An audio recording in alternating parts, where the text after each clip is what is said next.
Et voilà, 19 heures, tout pile. Alors, voilà, oui, on y est. Je vois que je suis en direct. Bon, alors, on va voir déjà si le son fonctionne. J'attends que vous vous connectiez. Je me connecte, je vois de plus en plus in extremis. Là, il est 19 heures tout pile. 19h01 maintenant. Donc, je vous attends pour ce début du live. Christian, qui est le premier arrivé. Salut Christian. Bon, est-ce que tu m'entends Christian? Est-ce que le son est là? Est-ce qu'il est bon? Est-ce que tu vois les choses? Très bien, tout est OK. Annie, bonsoir Annie, ravi de t'accueillir. Bon, alors visiblement le son est bon. Christian nous dit que tout est OK, la vidéo doit être bonne. Très bien, on va bientôt commencer du coup. Alors, j'ai commencé les coachings de groupe hier et ça m'a mis dans une super énergie. Donc j'ai hâte de faire les prochains. Et je me suis dit, je vais continuer ce soir, j'ai pu rendre ça possible. J'ai un peu changé mon organisation suite à un petit souci technique. Du coup, je me suis dit, ça pouvait valoir le coup de continuer ces lives orientés business pour le coup et de rester sur la lancée des deux précédents. Bonjour Neuza, qui me dit que tout est OK. OK, génial. Très très bien. Donc, je sais que je m'y prends un petit peu au dernier moment pour vous prévenir pour ces lives, mais c'est aussi en fonction de mon inspiration et puis des possibilités. Donc, je pense qu'il y en aura un demain qui sera peut-être un peu plus tard, parce que j'ai des séances un peu plus tard, là, ce vendredi. Mais en tout cas, on va essayer de le rendre possible. En tout cas, pour aujourd'hui, puisque vous commencez à arriver, pour aujourd'hui, j'ai envie de parler du choix souvent compliqué que je retrouve chez mes clients, qui est est-ce que je dois partir de ma boîte ou est-ce que je dois y rester? Donc ça va vraiment dans la suite logique de ce qu'on a vu sur la reconversion. Une fois qu'on s'est posé les bonnes questions, une fois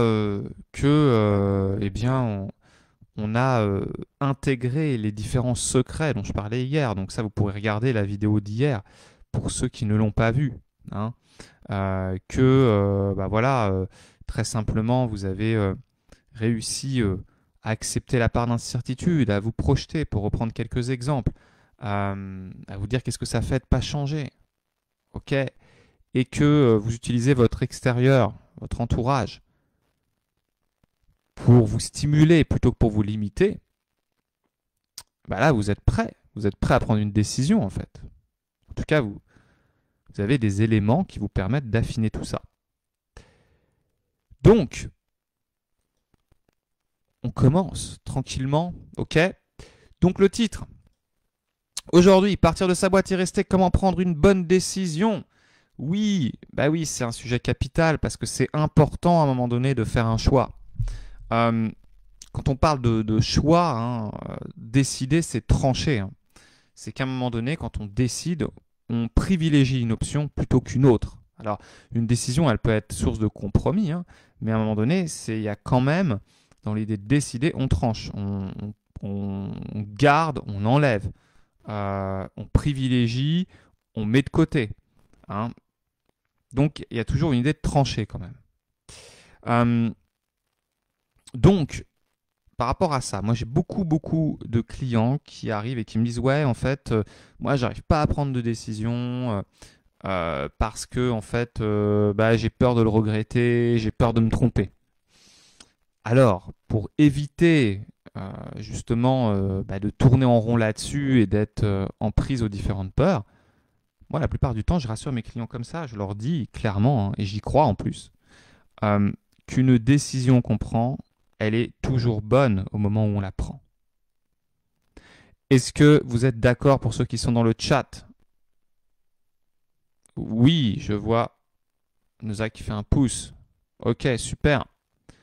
Oui, une décision, elle est toujours bonne parce que vous n'êtes pas débilos. Si à un moment donné, vous avez un choix à faire, si vous prenez la décision que vous prenez, vous estimez au moment où vous la prenez que c'est la meilleure. Vous n'allez pas prendre une décision contre vous-même. Ok? Donc après, au moment où vous la prenez, elle est bonne. Elle est systématiquement bonne, votre décision. C'est juste que il faut qu'elle reste bonne, cette décision. Donc derrière, vous allez devoir agir pour que cette décision elle soit bonne. Ou du moins, peut-être que il faudra changer cette décision. Vous pouvez tout à fait vous engager dans une voie, dans un chemin. Ça vous est déjà arrivé de marcher dans un sens. Vous prenez un chemin et puis vous vous rendez compte, ah tiens, en fait, c'était pas le bon chemin. Mais sur le moment où j'ai choisi le chemin, c'est que j'ai estimé que c'était le meilleur chemin. Comment j'ai estimé que c'était le meilleur chemin? Je sais pas, j'ai peut-être lu une carte, j'ai peut-être demandé à un gars. Donc, vous voyez, recherche d'outils, demande de l'aide extérieure. J'ai peut-être fait tout ça. Ou alors j'ai peut-être juste fait confiance à mon intuition. Je me suis dit, oh, c'est là. Et puis en fait, je m'enfonce dans le chemin. Je me dis, eh non, en fait, c'est pas le bon chemin. Donc en fait, pour moi, hein, dans l'idée de partir de sa boîte, y rester, euh, en fait, cette idée de décider, elle sera forcément bonne, votre décision. Que vous décidiez au final de rester ou de partir, elle sera bonne et elle ne sera pas irrévocable en fait. Ça veut dire que vous pouvez décider là, à l'instant T, d'y rester, par exemple. C'est une bonne décision, si vous décidez cela. Mais peut-être que demain, vous en prendrez une autre. Ce qu'il faut prendre conscience aussi, c'est que quand vous ne prenez pas de décision, en fait, vous privilégiez une décision indirectement. Typiquement, si je décide, si j'arrive pas à décider, je pars ou je reste. En fait, je décide quand même que j'y reste. Vous voyez?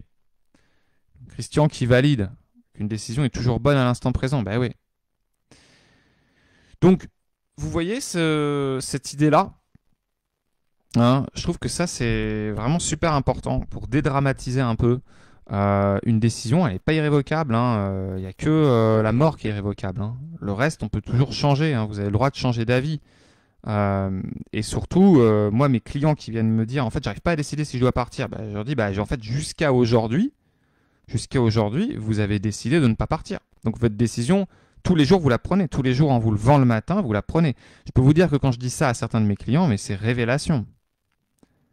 C'est-à-dire qu'ils me disent, mais oui, en fait, je prends une décision indirectement. Et je peux vous dire qu'il y en a plein pour qui ça fait un électrochoc. Parce qu'ils se disent, mais en fait, chaque fois que je ne décide pas, je décide quand même. Salut Elodie, bienvenue à toi. Donc voilà, Elodie, ce qu'arrive, je vois que ça se remplit un peu plus. Voilà, je parle de cette absence de décision qui est une décision en soi. Donc chaque fois que je me dis, en fait, je ne sais pas si je dois partir ou rester dans ma boîte, en fait, je décide quand même de rester jusqu'au lendemain. Donc je prends la décision de rester. Ok, donc d'être conscient de ça, ça vous permet de vous ouvrir les possibles, de vous dire est-ce que finalement je maintiens ma décision ou est-ce que je la change. Et si, moi j'entends aussi beaucoup de mes clients qui culpabilisent, qui me disent ouais je suis dans une boîte de merde pour un petit salaire, et puis en fait ça fait des années que je me dis que je devrais partir, et puis je passe pas le pas, etc. Et donc, quand tu te dis ça, tu es juste en train de te culpabiliser. Accepte que jusqu'à aujourd'hui, c'était peut-être la meilleure décision à faire. Tu n'étais pas prêt. Tu n'avais pas envie de prendre le risque. Mais tu as le droit, tu as le droit. C'est pas tout le monde qui a envie de prendre un risque, de se remettre en question profonde, de changer les habitudes. L'être humain, il a peur du changement, hein, c'est normal. Ok? Noza qui nous dit une bonne décision et donc l'association du raisonnement et du ressenti, tout à fait. Eh ouais, tu devances ce que je vais dire, Noza, on va y aller. Ok. Et oui. Excellent apprentissage, bah oui, bien sûr. En fait, on va en parler. Hein. Comment, en fait, on prend une décision. D'accord? Effectivement, la tête, le cœur. On va voir comment on s'appuie dessus. Que vous dire là-dessus? Faire en sorte que la décision elle soit bonne, hein, vous l'avez compris. La culpabilité qui ne fait pas avancer, bien sûr, ça sert à rien. Alors, la culpabilité, bon, je nuancerais ça quand même. Si on culpabilise de quelque chose, ça peut être moteur. si on fait quelque chose de cette culpabilité, ça veut dire je culpabilise sur l'action que je viens de réaliser, je me dis oh là là merde j'aurais pas dû, bah ok, si j'en fais quelque chose et que le lendemain j'agis, ouais cette culpabilité aurait été utile. Mais si je me ressasse ça en boucle et que j'en fais rien, bah arrête de culpabiliser. Dans ce cas-là, assume. Assume de ne pas prendre ta décision, assume de ne pas créer le changement. Mais c'est ok, hein, tout à fait ok, on a tous un rythme, d'accord? Ce que je voulais dire aussi, quand j'ai écrit ce titre-là, pourquoi je l'ai écrit comme ça? Parce que c'est souvent ce qui m'arrive dans mes coachings. C'est un peu le choix binaire, quoi. C'est je reste dans ma boîte et en fait, dans la tête de mes clients, c'est souvent ça. Hein, c'est je reste dans ma boîte et en fait, bah, je vais garder le confort et la sécurité. Voilà, ils voient ça en fait, les gens. Je reste et je garde le confort et la sécurité. Je pars et en fait, je vais perdre le confort et la sécurité, mais bon, peut-être que je serai plus épanoui. D'accord? Mais vous voyez, le peut-être que je serai plus épanoui, il vient un peu en mode, bah ouais, il faut bien une raison pour changer, quoi. Donc, la peur de perdre, elle est souvent beaucoup plus forte que la peur de gagner. Donc, si vous focalisez que là-dessus, en fait, vous allez juste vous donner des arguments pour ne pas créer le changement. Et je trouve ça très caricatural. Je le disais, je crois, dans une autre vidéo, mais en quoi c'est sécurisant d'être dans un endroit qui ne te plaît pas? Je sais pas, moi je me sens pas en sécurité si je suis dans un endroit qui me plaît pas. Hein. Je sais pas vous, dites-moi.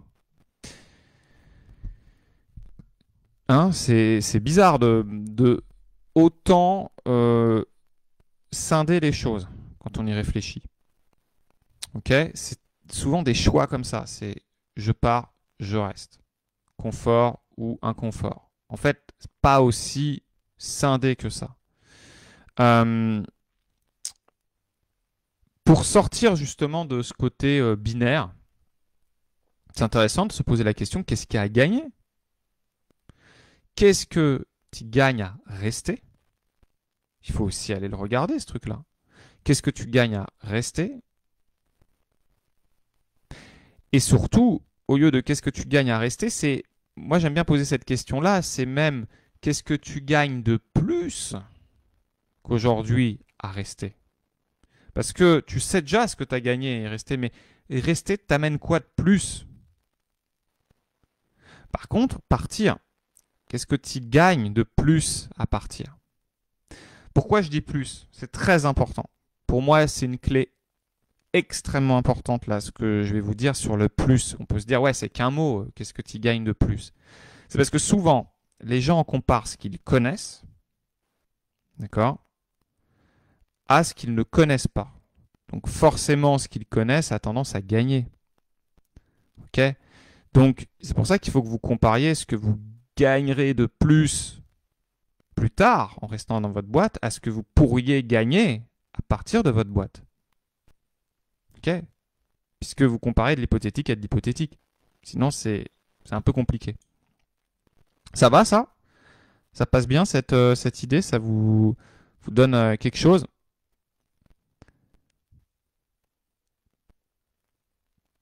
C'est ça. Oui. Elodie qui dit ok, quand les deux sont présents, aimer une partie, détester une autre. Et oui, ça c'est très important. C'est dans une prise de décision, quand quand je disais c'est scindé, oui c'est scindé, mais en fait la scission c'est plus en fait qu'il y a des parties en nous, il y a des besoins en nous. Moi j'aime beaucoup travailler avec les parties. On va en parler. Sur les parties. Qu'est-ce que je peux vous dire sur les parties? Sur les parties, en fait, bon, pour moi, c'est vraiment quelque chose en fait qu'on retrouve au cœur des questions de décision. D'accord? Souvent, on veut quelque chose et on veut autre chose. On veut quelque chose, on veut son contraire.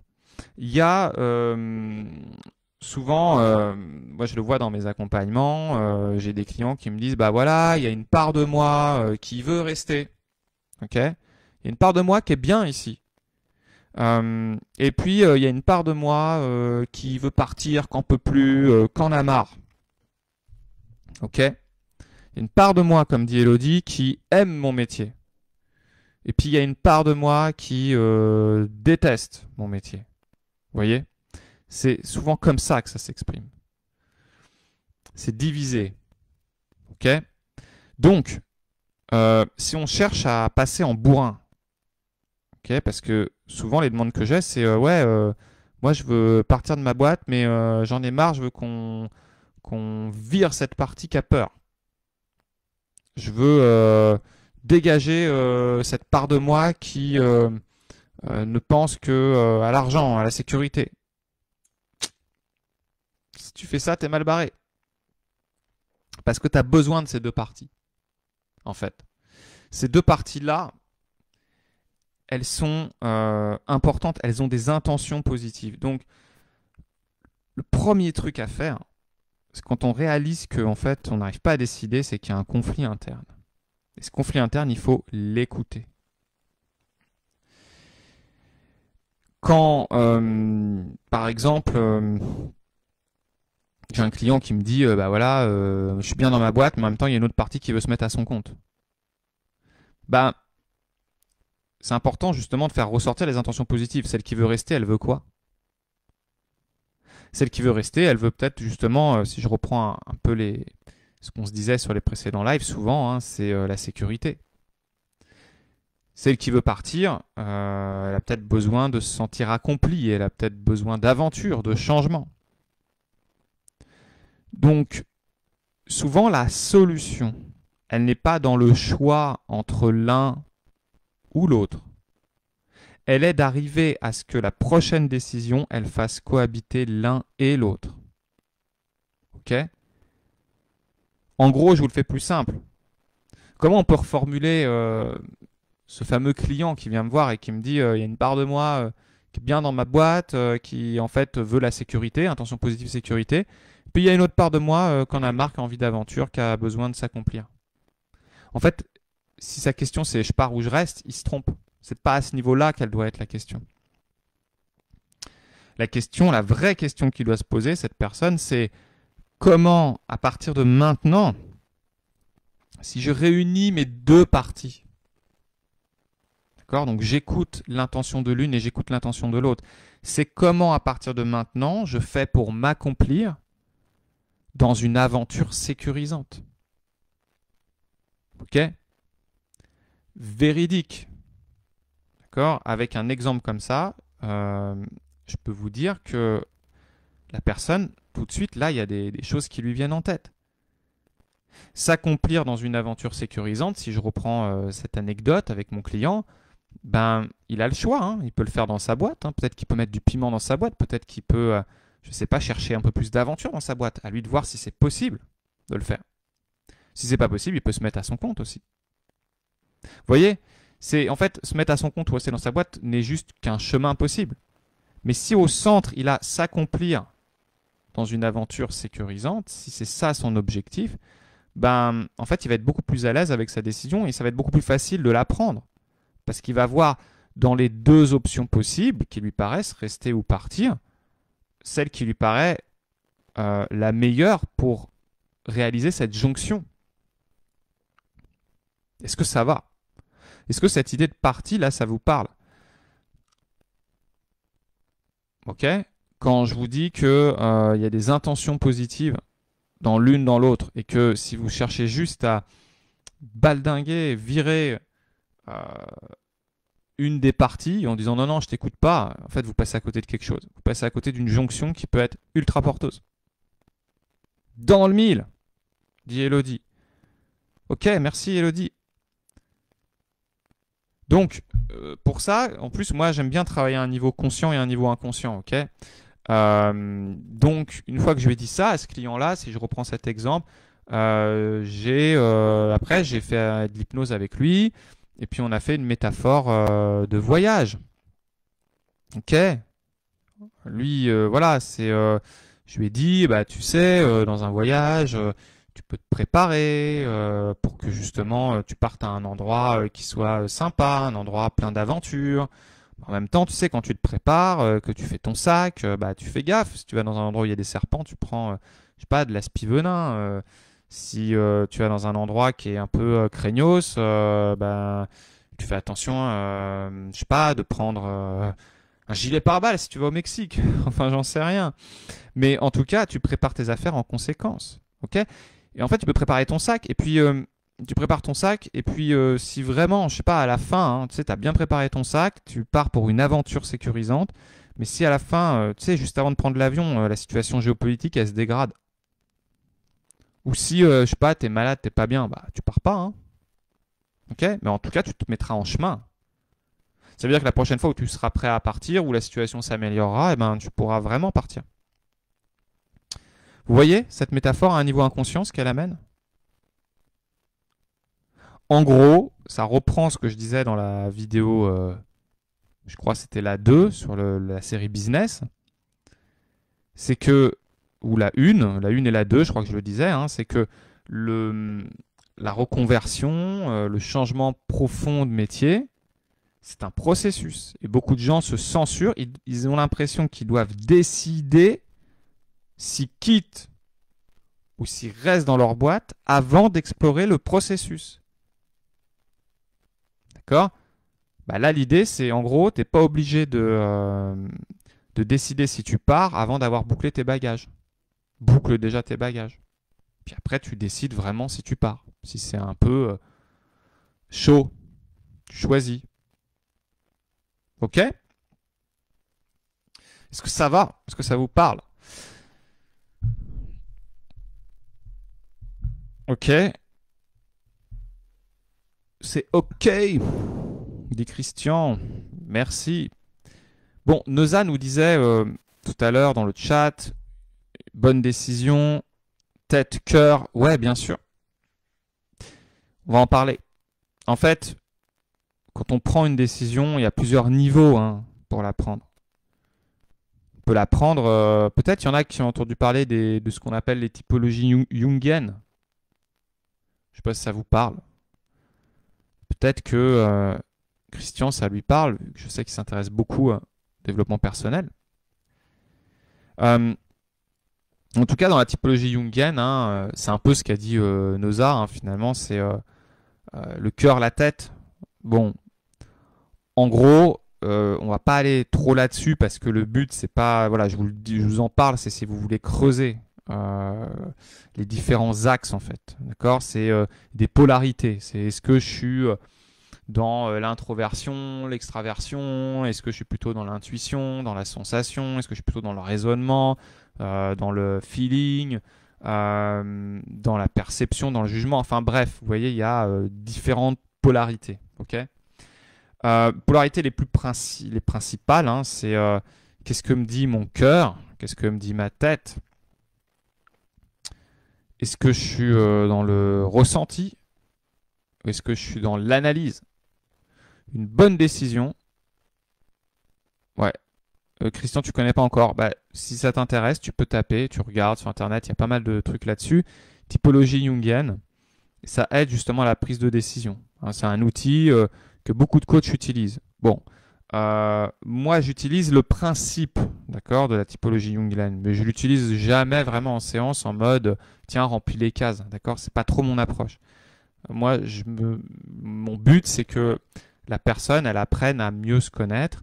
La typologie jungienne peut être une grille de lecture intéressante, mais en tout cas, voilà, l'idée c'est de se dire qu'est-ce que ton cœur veut, qu'est-ce que ton cerveau pense, qu'est-ce que ton cœur ressent, qu'est-ce que ton cerveau te dit.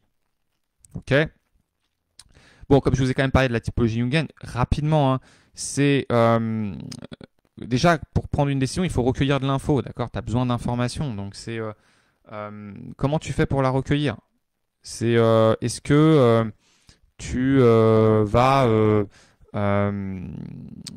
rechercher des faits tangibles, tu vas chercher plutôt étape par étape les choses, voilà. Et au niveau, là c'est la polarité sensation, d'accord. Si on est plutôt sur l'intuition, c'est est-ce que tu vas plutôt rechercher des associations d'idées, des possibilités ouvertes, offertes. En gros, c'est comment tu recherches, comment tu recueilles l'info. C'est voilà. Et donc, ça peut déjà te donner une idée. En fait, l'idée, c'est de se positionner, c'est de se dire, moi, si je suis plutôt sensation, mais que je ne donne pas trop de place à l'intuition, bah, je peux peut-être essayer là de voir si j'explore l'autre côté. Vous voyez? Pareil, ensuite, quand tu regardes tes critères de décision, bah, c'est quoi? C'est ce que je suis vraiment plutôt du genre quand je décide d'habitude à être dans le rationnel, à être dans le dur, en mode je me fais des tableaux croisés dynamiques, ou est-ce que, bah, je sais pas, je suis plus du genre à me poser la question si ce choix-là, par exemple, respecte mes valeurs. Est-ce que je suis plutôt du genre à me dire qu'est-ce que je ressens ou qu'est-ce que je pense? Donc, une bonne décision, pour faire simple, alors une décision est toujours bonne, hein, c'est ce que je disais tout à l'heure, mais une décision, en fait, en tout cas, que vous allez assumer, d'accord? C'est plutôt ça.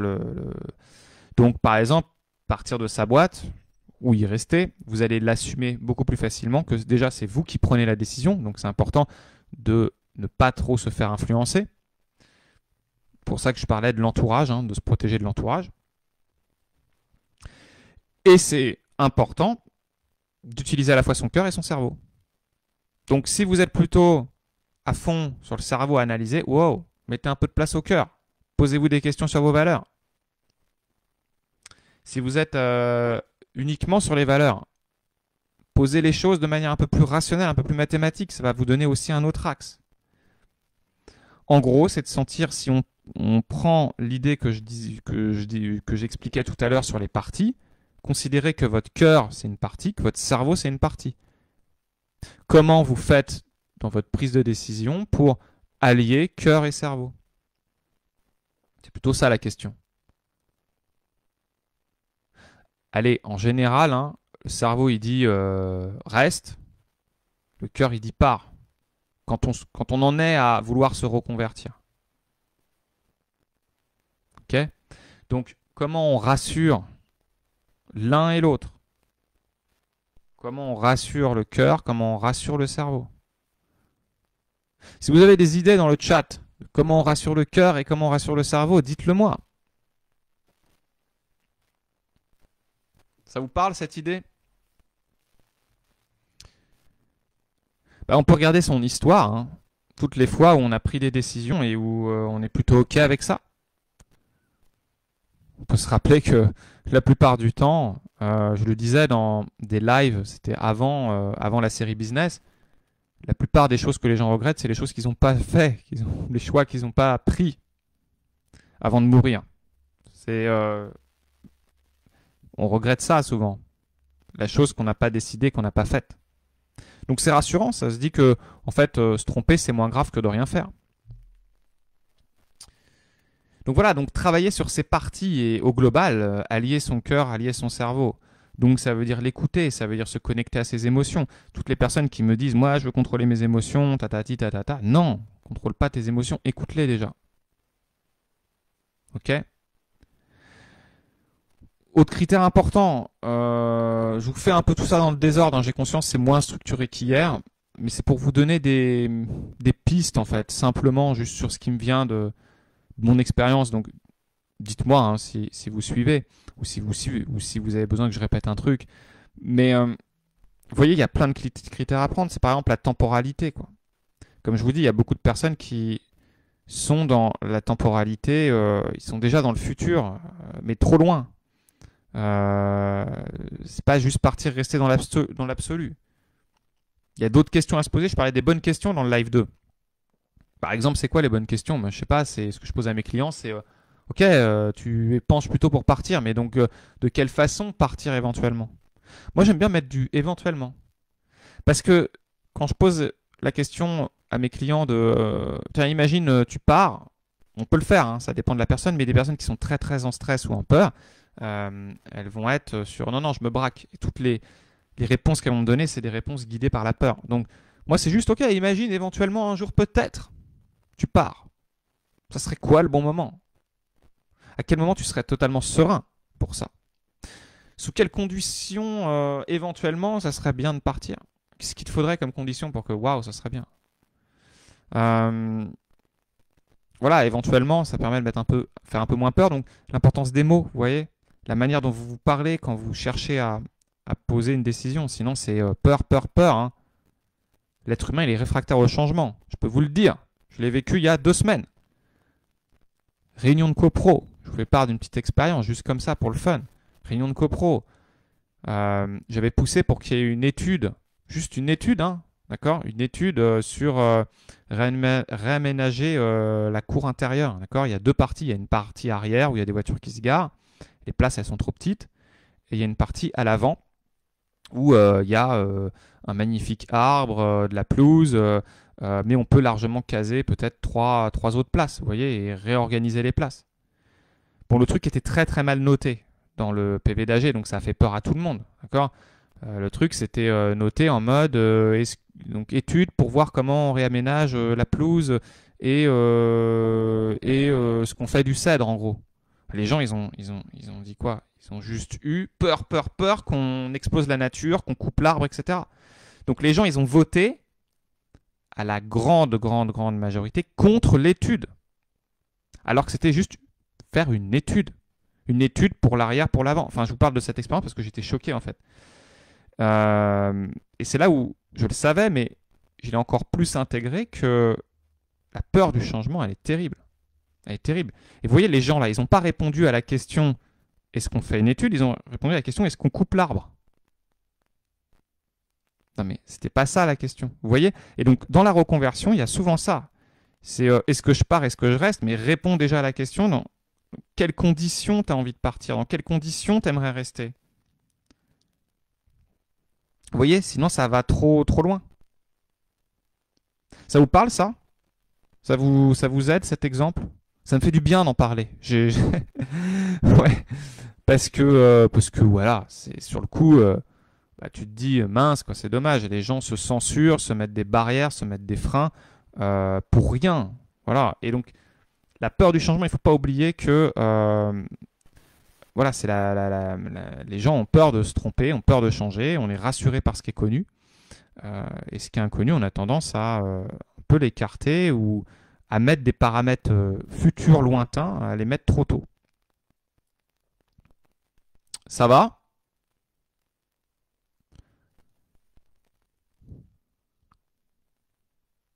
Voilà, donc ce que je disais sur la décision, c'est que souvent ça se passe aussi à un niveau inconscient. Là, on met en conscience les différents points possibles. Mais parfois, hein, c'est des choses bien plus enfouies. Ça remonte à, je sais pas, des blocages du passé, une manière de se parler, une manière de communiquer avec soi-même. De toute façon, c'est optimal une décision quand on est cœur et cerveau réunis, hein. Pour ceux qui veulent aller plus loin, quand j'ai étudié le coaching, on nous bassinait avec... Enfin, on nous bassinait, pas vraiment, mais on nous disait le fameux dilemme Descartes ou Darwin, quoi. Donc si vous aimez bien ça, Descartes, voilà, c'était plutôt le côté rationnel, et puis Darwin, avec Damasio, c'était le côté... l'émotion prime, d'accord, et avant la pensée. En fait, en vrai, l'émotion, elle est avec la pensée est avec l'émotion, hein. D'accord? On va mettre tout le monde d'accord. Au moins, c'est clair. Donc, dans une décision, il y a tellement de paramètres qu'on ne peut pas le traiter consciemment. C'est pour ça que si vous cherchez à tout poser rationnellement, ça ne marchera pas. Il y avait un livre, je ne l'ai plus là en tête, c'était un auteur qui avait étudié la prise de décision dans les fameuses... Oh là là, Emmanuel qui nous rejoint en mettant Team Darwin. Mais oui, mais toi, je sais que tu es à fond Team Darwin. Ben oui. Et donc, voilà. Je sais même plus ce que je disais, en fait. Je disais que, ouais, c'est un peu les deux en même temps. Tout simplement. Je ne sais plus ce que je disais. Emmanuel m'a perturbé. Je ne pensais pas te voir dans le chat tout de suite.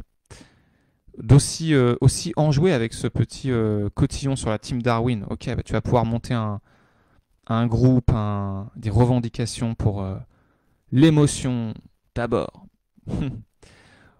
Bon, on en était où? Parce que tu étais à Donf Descartes avant. Ben oui. Et voilà, et là, en fait, ce qu'Emmanuel nous dit, hein, c'est super important, c'est qu'on a tous des préférences, d'accord, des manières de raisonner.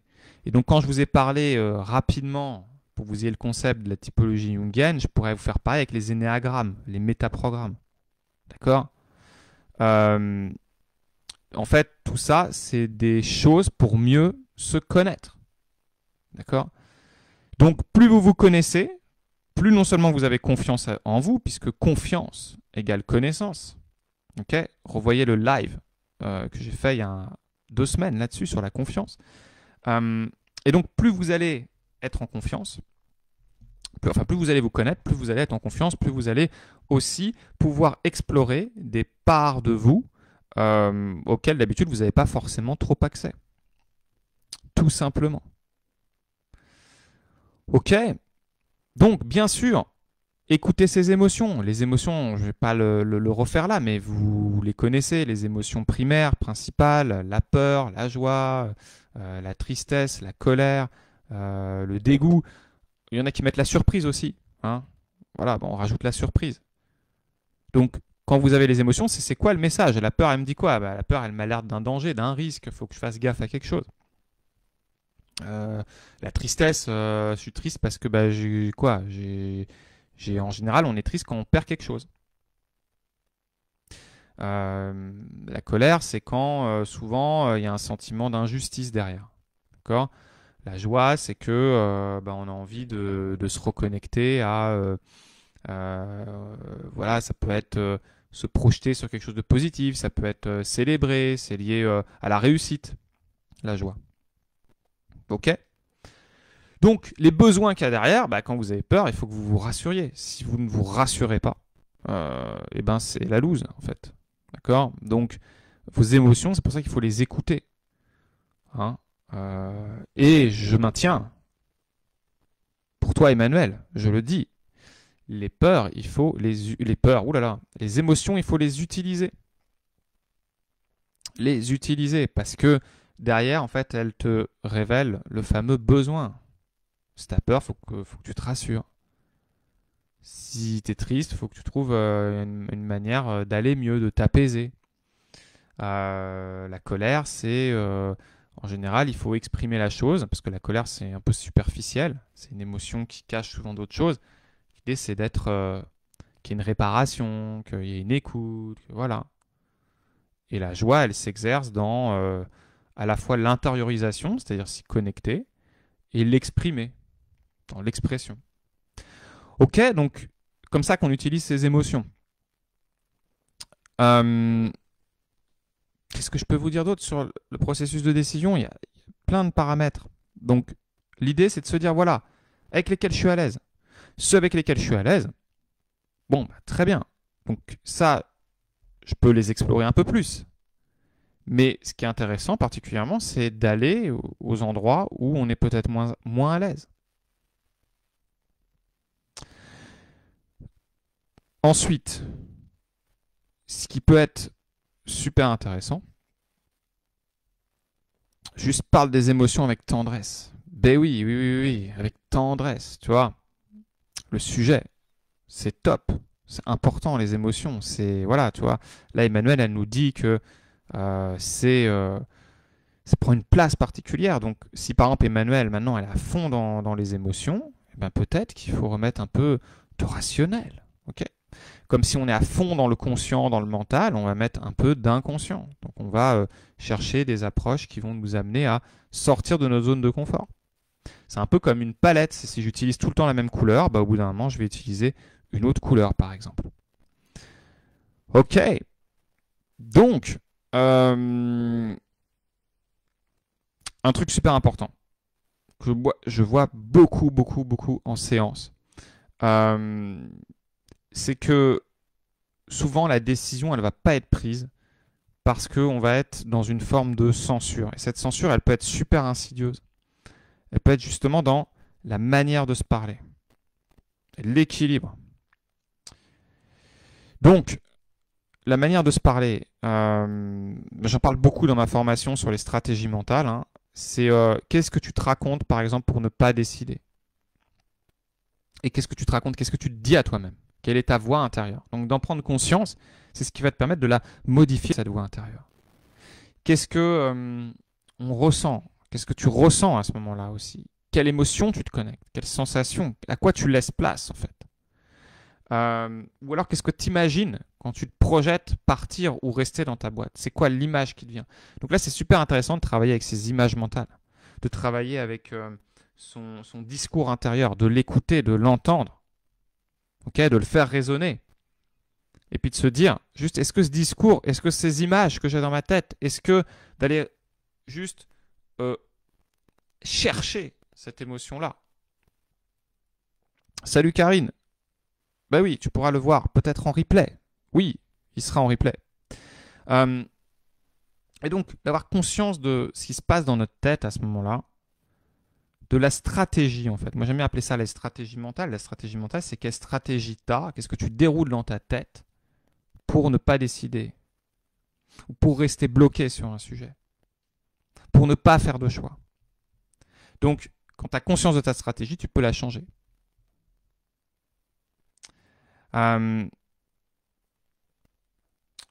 Souvent, une stratégie comme ça, hein, elle sert l'évitement. Une stratégie qui, justement, fait qu'on ne décide pas, c'est parce qu'on veut éviter une douleur. Donc, d'être conscient de la douleur qu'on veut éviter, ça va vous permettre de pouvoir peut-être vous connecter à autre chose que la douleur, plutôt le plaisir que vous pouvez aller chercher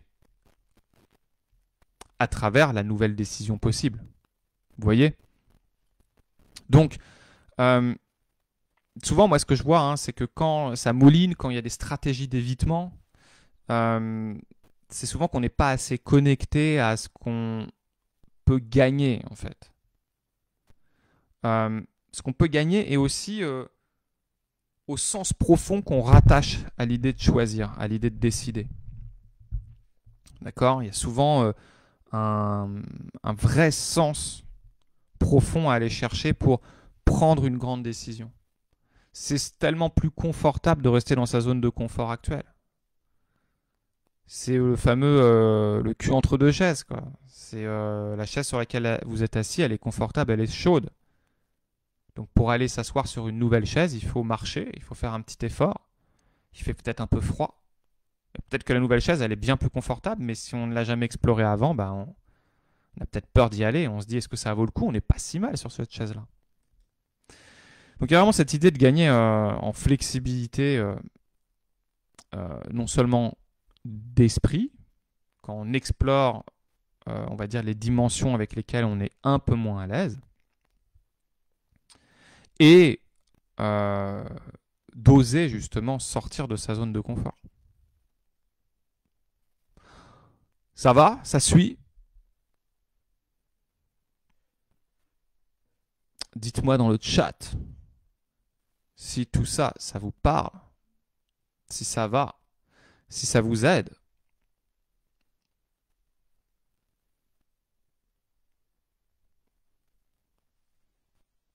C'est bon? Ça va? Ça se passe bien? Donc, on va continuer. On va continuer un petit peu. Alors, avec tout ce qu'on se dit là, partir, rester. Comment prendre la bonne décision qui est systématiquement bonne, quoi qu'il arrive. Il faut que je parle de ce sujet-là parce que si j'en parle pas, on aura loupé quelque chose, je pense. Souvent, il y a quelque chose qui se passe quand on ne prend pas la décision, quand on reste bloqué là-dedans. D'accord? Je vous ai dit, souvent, ce qui guide le truc, hein, c'est la peur. D'accord? Si on est dans la peur. C'est la peur de quoi, en fait? Souvent, c'est la peur de se tromper. Donc, il y a vraiment ce rapport à l'échec, en fait, qui est souvent à travailler, à faire bouger. Moi, dans mes coachings, je le vois très souvent. Les gens, quand tu creuses la peur, donc pour creuser une peur, on fait quoi? On pose la question de, ok, et d'accord, si ça arrive, par exemple, tu quittes ta boîte, et puis finalement, ça se passe pas bien, tu te rends compte que ton affaire, elle marche pas. J'ai peur de moins gagner ma vie, d'accord, et tu gagnes moins ta vie, et alors? Et on creuse. Et donc, ça voudra dire quoi, tout ça, en fait? Si tout ça arrive, si tout ce dont tu as peur, ça arrive, ça voudra dire que je me serais trompé. Donc, que j'aurais fait une erreur. Et si l'erreur, se tromper est le péché ultime, bah, ta décision, tu ne la prendras pas. D'accord? Sauf si tu te rappelles quand même que, quand tu ne prends pas ta décision, tu en prends quand même une, hein, ce qu'on s'est dit en début. Donc, en fait, voilà, tu prends quand même le risque de te tromper chaque jour où tu prends cette décision de ne pas changer. Oui, d'accord. Christian qui vous dit se projeter vers le meilleur. Oui, mais se projeter vers le meilleur, t'auras beau t'y projeter, si pour toi tu associes l'idée de se tromper, de faire une erreur à quelque chose de grave, tu la prendras pas ta décision. Parce que il y aura toujours le ouais, et si je me trompe. Ouais, ça a l'air génial tout ça. Ouais, je me projette vers le meilleur, ça a l'air trop bien. Mais si je me trompe, oh, c'est dramatique. Qu'est-ce que vont penser les autres de moi? Donc là, souvent, dans je me trompe, c'est qu'est-ce que moi-même je pense de moi. Donc là, il y a souvent l'estime de soi à bosser et aussi le rapport au regard des autres. Ok? Si je suis résistant à l'idée de me tromper, si c'est quelque chose de grave, je ne vais pas agir. D'accord? J'évite la douleur de me tromper. Donc comment on fait pour sortir de là? D'après vous, dites-moi, est-ce que vous avez des clés pour sortir de cette peur de se tromper, pour être flexible par rapport à l'erreur? Bah, peut-être déjà se rappeler que vous êtes déjà trompé. Hein. Je pense qu'il n'y a pas une personne ici qui ne s'est pas trompé. Vous n'en êtes pas mort. Ça arrive. Vous pouvez vous rappeler qu'on apprend de ses erreurs. Bon, ça c'est un peu facile, hein. Tout le monde le dit. C'est facile de se dire ça, mais est-ce que la question elle est plutôt identitaire? C'est est-ce que vous voulez incarner une personne qui vit dans la peur de se tromper et qui agit? Vous préférez être qui en fait? C'est pas juste de se dire on apprend de ses erreurs. Ça c'est encore une fois, je pense que c'est important de sortir des discours de Miss France. Vous voyez? En mode on apprend de ses erreurs. Ouais, d'accord, ok, c'est un proverbe, tout le monde se le dit, mais personne ne l'applique. La question, c'est qui tu veux être. C'est pour ça que je parle de transformation. C'est pour ça que je dis que quand on veut faire un gros virage professionnel comme ça, il faut se transformer, il faut devenir, d'une certaine manière, une nouvelle personne. Donc, quelle nouvelle personne tu veux incarner, en fait? Tu veux incarner celle qui est en accord avec on apprend de ses erreurs. Tu veux pas juste le dire, tu veux pas juste que ce soit une phrase comme ça, mais tu veux l'incarner. C'est ça la vraie question, elle est là. Ou est-ce que tu veux incarner cette personne qui dit à tout le monde ouais, on apprend de ses erreurs, mais qui refuse d'en faire elle-même? Donc, un truc qui débloque énormément, en tout cas dans mes expériences, hein, c'est d'aller chercher l'erreur, d'assumer l'erreur, d'aller à la rencontre de l'erreur. Donc souvent, moi, ce que je fais dans mes coachings, hein, c'est j'incite mes clients à faire des erreurs, à se tromper. Je leur dis pour la prochaine fois, tu me fais une erreur. Ok? Commence soft au début, hein, une petite erreur, et puis après, tu fais exprès de faire une erreur qui soit bien visible, hein, que les autres ils le voient bien. Ok, alors je ne le fais pas en sauvage comme ça. Hein. La personne, je l'ai préparée avant, elle a travaillé ses émotions, le regard d'elle-même sur elle-même, le regard d'elle sur les autres, enfin voilà, ce qu'elle se raconte de ce que les autres peuvent penser sur elle. Mais à un moment donné, il faut y aller. À un moment donné, il faut que la personne, elle l'apprenne par l'expérience. Ok? Christian nous dit, il faut se lancer, trop tard la décision est prise. Bon bah, mission accomplie. Hein, si avec ce live, je permets à au moins une personne de se lancer et de prendre une décision, d'oser, eh bien j'en serais ultra ravi. Euh, Se lancer en son âme et conscience, ouais, ouais, ouais. Tu vois, cette idée-là, Christian, c'est quand tu dis âme et conscience, oui, c'est l'incarnation. Donc, pour moi, le point essentiel, j'ai mis un peu de temps à l'accoucher, je trouve. Hein. Je sais pas ce que vous en pensez, mais je vous ai fait un peu de suspense. Un petit peu de suspense quand même. Hein. Il est quand même, il nous reste 10 minutes, environ moins de 10 minutes. Ok. Je vous le livre. Pour moi, la décision, vous allez être OK avec cela à partir du moment où vous l'incarnerez, où vous incarnerez ce choix, où la décision sera le reflet de ce que vous êtes identitairement, de ce que vous êtes profondément. Vous serez en accord entre vos actes et votre être. OK? Ça va? Donc une décision, au lieu de la prendre, j'ai envie de dire, incarnez-la.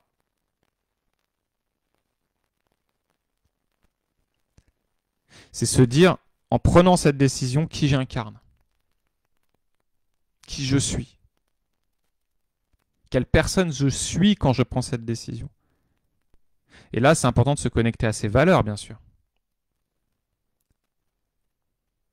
à ses priorités,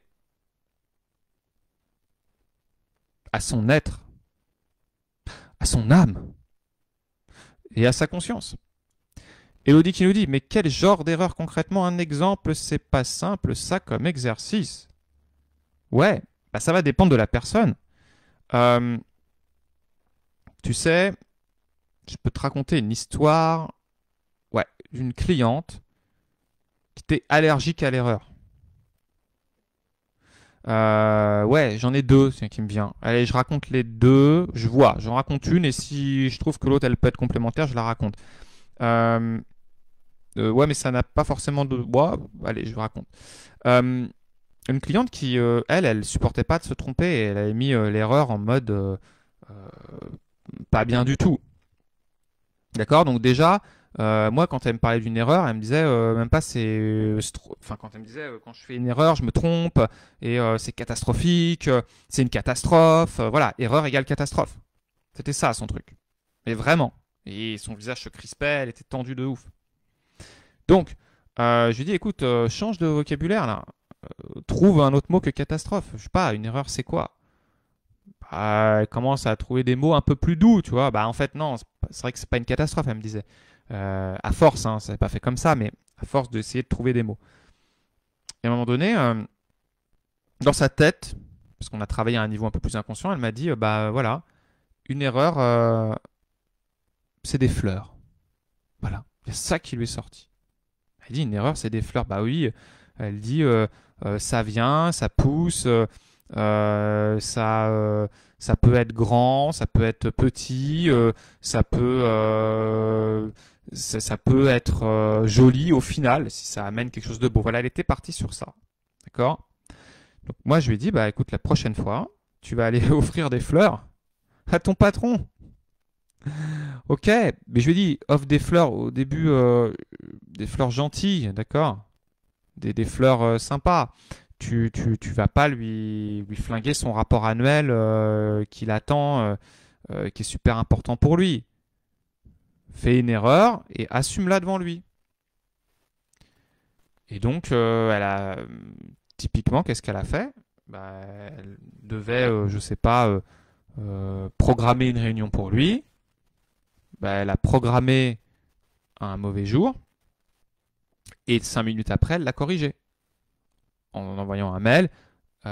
Oui, pour l'heure du rendez-vous, j'ai fait une erreur. D'accord? Je l'ai corrigé à l'instant. Le rendez-vous est bien à la bonne heure. Voilà, ça peut être des exemples comme ça, Elodie. Ouais, tu peux prendre l'image des fleurs. Bah ouais, bien sûr, si ça te parle. Mais tu vois, et c'est arrivé à un niveau un peu inconscient. Hein. C'est pas moi qui lui ai soufflé le truc. Hein. Je lui ai dit, au début, elle était vraiment dans c'est une catastrophe. Et puis, je lui dis, ok, mais est-ce que ça t'aide de te dire que c'est une catastrophe? En fait, moi, je suis très dans. J'ai une position très. En tant que coach, je suis très dans l'utile, quoi.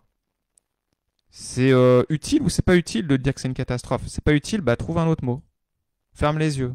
Laisse ton inconscient t'amener des images, des pensées.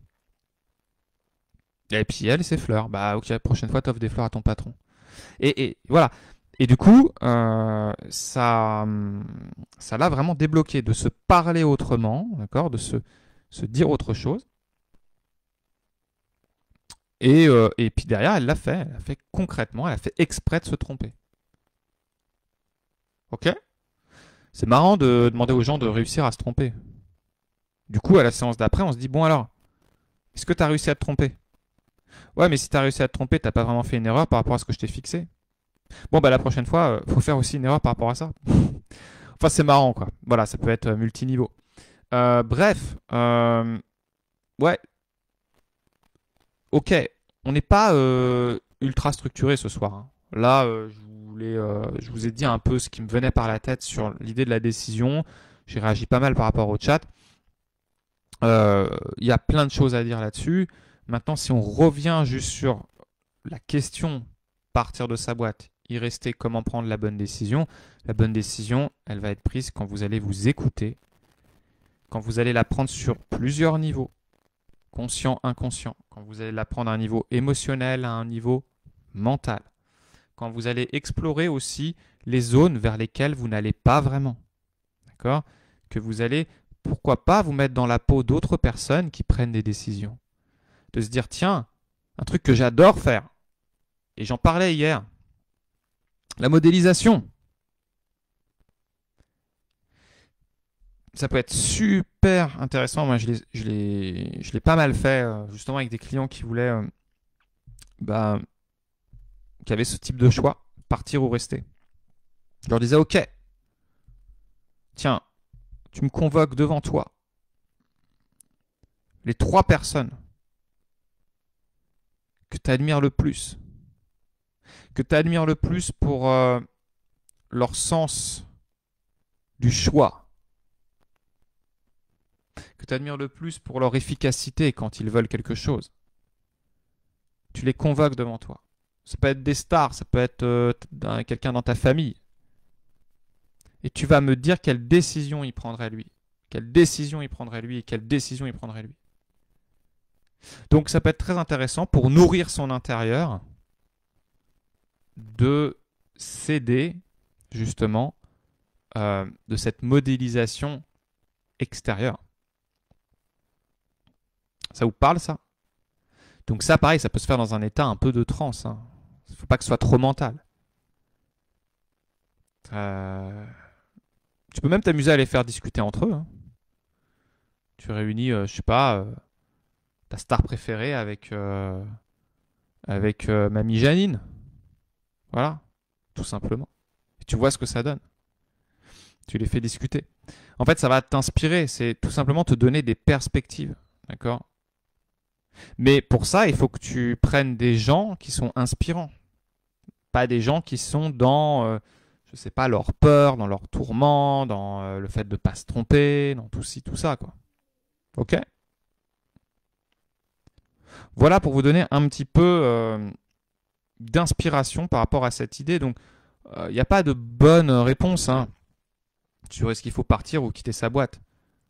Moi, je pense que quand on se pose cette question-là, ça dit déjà des choses.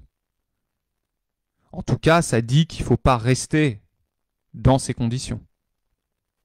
Ça dit aussi peut-être qu'il ne faut pas partir n'importe comment. Sinon, bah oui, on peut le regretter. Mais en même temps, on peut aussi regretter de ne rien décider. Et ça, c'est important de le garder à l'esprit. Ne rien décider peut être source de plein de regrets. Voilà pour ce soir. Dites-moi votre ressenti. Est-ce que là, vous vous sentez prêt à décider des choses? Est-ce que vous avez envie de poser des décisions? Est-ce que ça vous aide? Dites-moi. Elodie qui dit qu'elle voit mieux. Du coup, bah, merci à toi, Elodie, pour ton partage. Voilà. Autre chose, peut-être pour conclure tout ça. Là, c'était la décision avec mon expérience par rapport à ces sujets-là. le pouvoir de la décision est extrême. Une décision dans laquelle on s'implique, dans laquelle on s'engage, est une puissance phénoménale. Vous pouvez réellement transformer votre vie en posant une décision impliquée, puissante. D'accord? Là, l'idée, c'était peut-être, en fait, on l'a appelé décision, mais c'est l'idée de choix, en fait. Avec plaisir, Noza. L'idée de choix. Là, au-delà du choix, décider profondément, s'engager corps et âme dans quelque chose, c'est un processus d'une puissance extraordinaire quand on est aligné avec sa décision. Donc, la décision, c'est précieux. Et en fait, c'est libérateur, vraiment, vraiment, vraiment. Moi, je vois énormément de mes clients qui, et d'ailleurs, je le fais très souvent en première séance, je leur fais prendre une décision profonde pour leur vie. Et je peux vous dire que dans 90% des cas, ça transforme vraiment la personne sur les séances d'après. Parce qu'elle est engagée. Rappelez-vous, la décision engage. D'accord ? Dans ce que je vous ai exprimé là, on est sur une idée de choix. Et l'idée, c'est d'avancer dans le processus avant de vous engager. D'accord ? Vous pouvez réfléchir à l'engagement. Mais une décision, vous avez le temps, c'est un processus. Et donc, ça se mûrit, ça se réfléchit, c'est OK. C'est normal de ne pas arriver à décider. Ne pas arriver à décider dit aussi des choses. Voilà, donc soyez aussi OK avec ça. La temporalité est très importante. Faites-vous confiance, d'accord? Acceptez de ne pas avoir décidé jusqu'à aujourd'hui si vous n'avez pas décidé. Et puis, faites-vous aider, faites-vous accompagner. Entourez-vous des bonnes personnes pour vous aider dans vos processus de décision. Voilà, je vous dis à très vite. Sûrement un live demain qui sera, à mon avis, à 19h30. Je vous enverrai une com. À très vite. Salut. Merci à vous.